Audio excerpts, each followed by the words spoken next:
Today we are going to discuss about an important topic that the world is undergoing today because of this pandemic.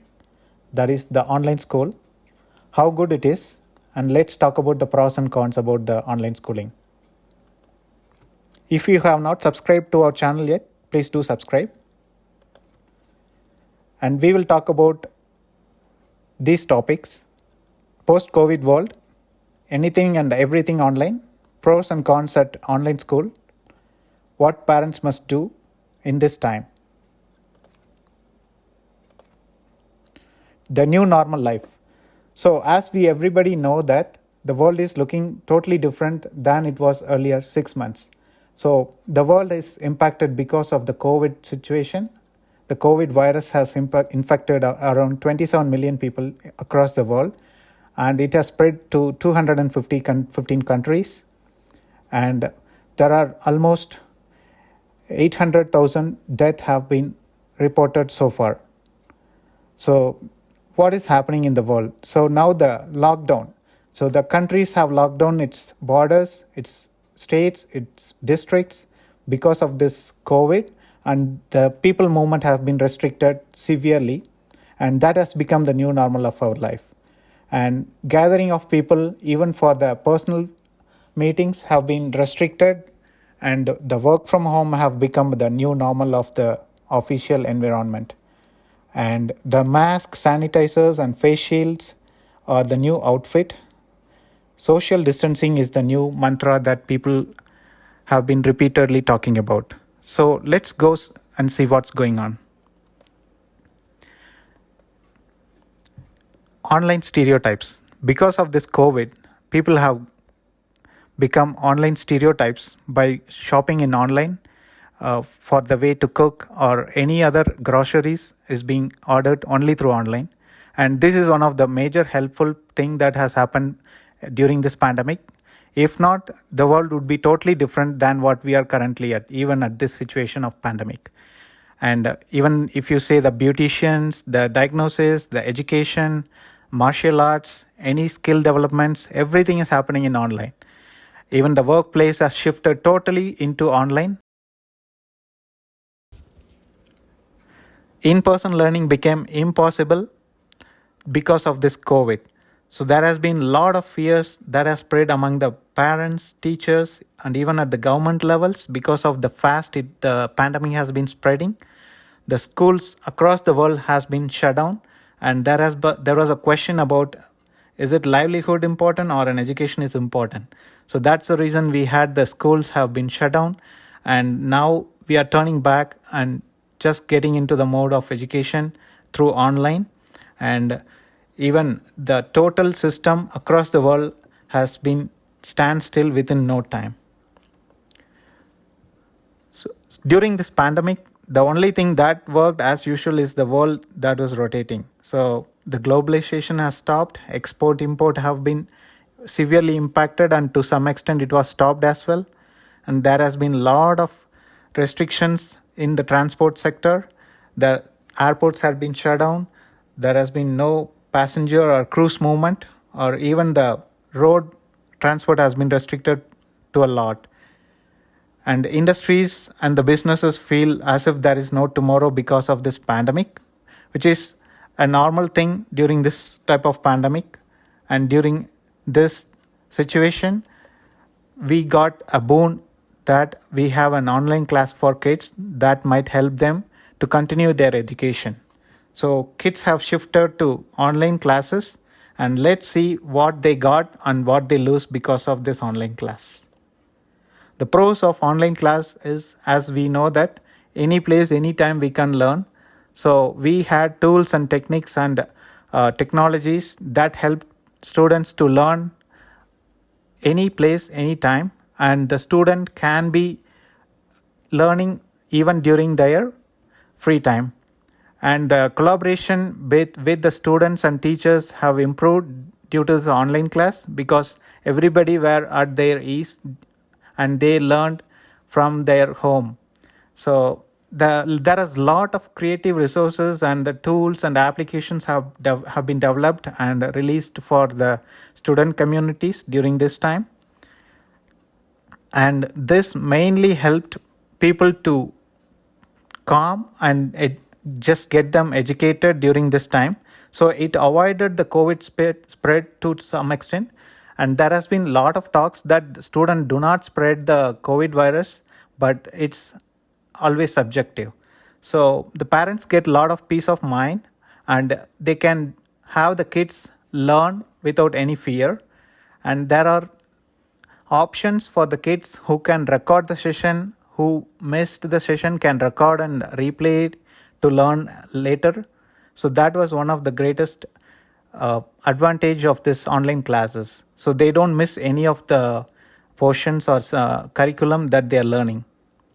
And as we know that the learning has become seamless during this online classes, so the discipline for online learning has helped them to shape the future, how the education might be shaping up in the near future as well.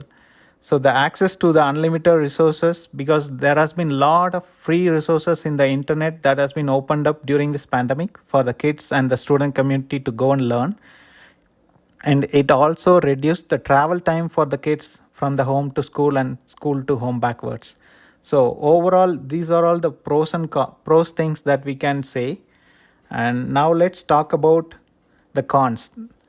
So the disadvantages of the online schooling is it will not be a right fit as per our thoughts for the middle and the primary schools. Kids from kindergarten till the grade 5, this model of schooling may not be 100% right fit for them, because this is totally a new world of learning and schooling for them, because they used to be sitting in a same class with their friends, chit-chatting, learning, and as well as playing with them. And now they are just sitting in front of a computer, and they are just alone in the home, and they feel like they are left out in a totally a different world.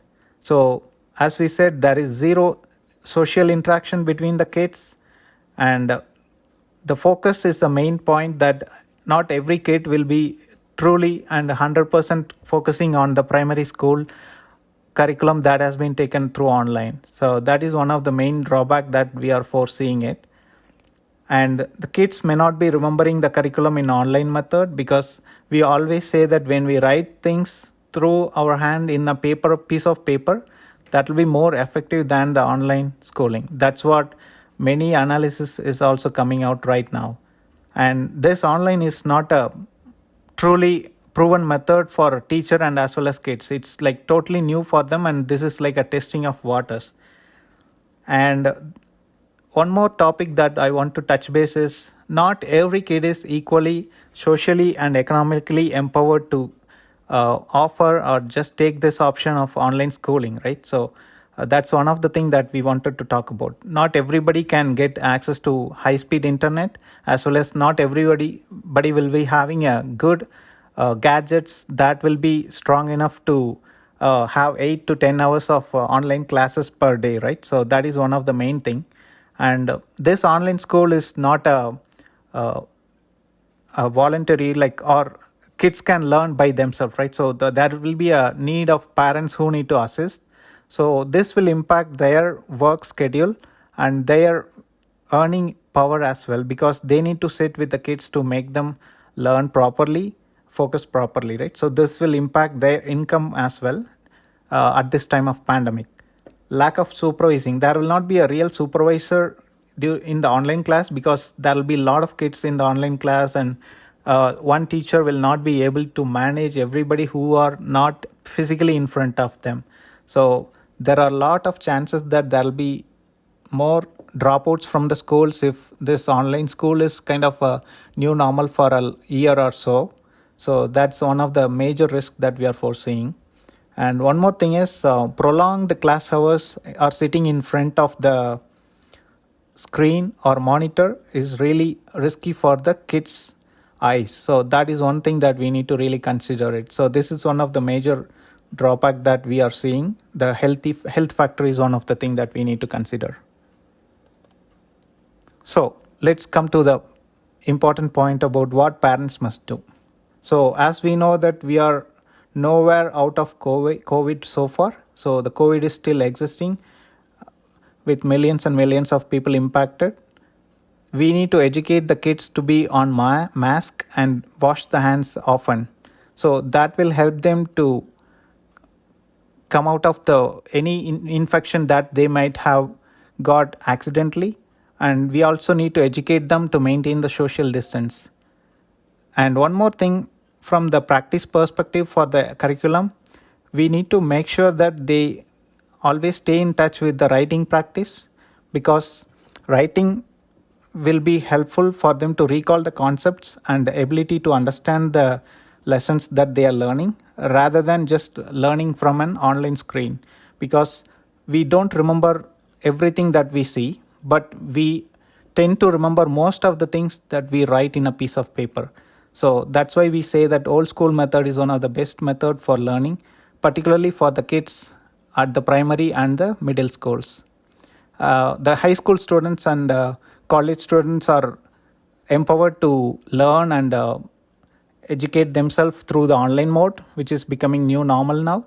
But for these primary and middle school kids, this is totally a new world, right? So that's the reason we are saying like writing practice is one of the very important thing that we should not ignore during this online classes. And we need to have them socialize in a safer manner, so that they come out of stress, if any, during this online classes.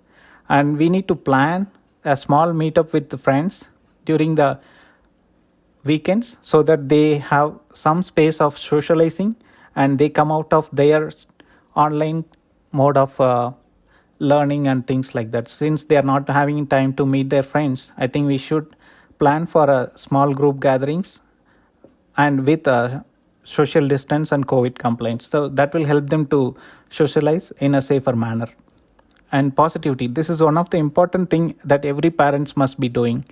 We know everybody is stressed, every parents is working, they have their own stress in their work, family stress and whatnot, economic stress, everything is there. But we should always talk and shower positivity towards the kid. If we are not doing it, how do the kids will be able to get that thing? So we need to make sure we are always talking positive to them. We do not talk about corona things, most of the things to them when they are present, right? So if we can reduce the time we watch the news, I think that will be really helpful for everybody in the home, in the family. And we should plan for a walk or a hike in a socially distancing manner, so that we have our health also taken care. And please do not stress yourself and make your kids also stress during this pandemic time, and this shall pass too. COVID and what's upcoming. As we know that the entire world and the entire scientist community is working towards developing a vaccine, and as of today we have 150 vaccines under development, and from that 30 plus are in phase 1 and phase 2 trials, which is the initial development, and 9 vaccines have entered the phase 3, which is the human trial, and this is the last step before the vaccine is approved by the authorities. So 9 vaccines are in the human trial, so that's a great development in 6 months. But I think it will take at least one more 6 months to have these vaccines available for humans to consume or like get that vaccinated. So that's the thing we need to be careful about, and we need to be staying positive for some more time. And we are getting some good news from the plasma treatment, like plasma treatment is helping the infected persons. So from this video, I just want to convey that we just need to make sure that we are taking care of the kids and ensuring the online school is not making them so dull or upset. This shall pass too, and we need to stay positive and make sure we are practicing the old school method of writing and reading frequently, rather than having them sit on the computers for so long. Thank you for watching this video. Please subscribe if you have not already.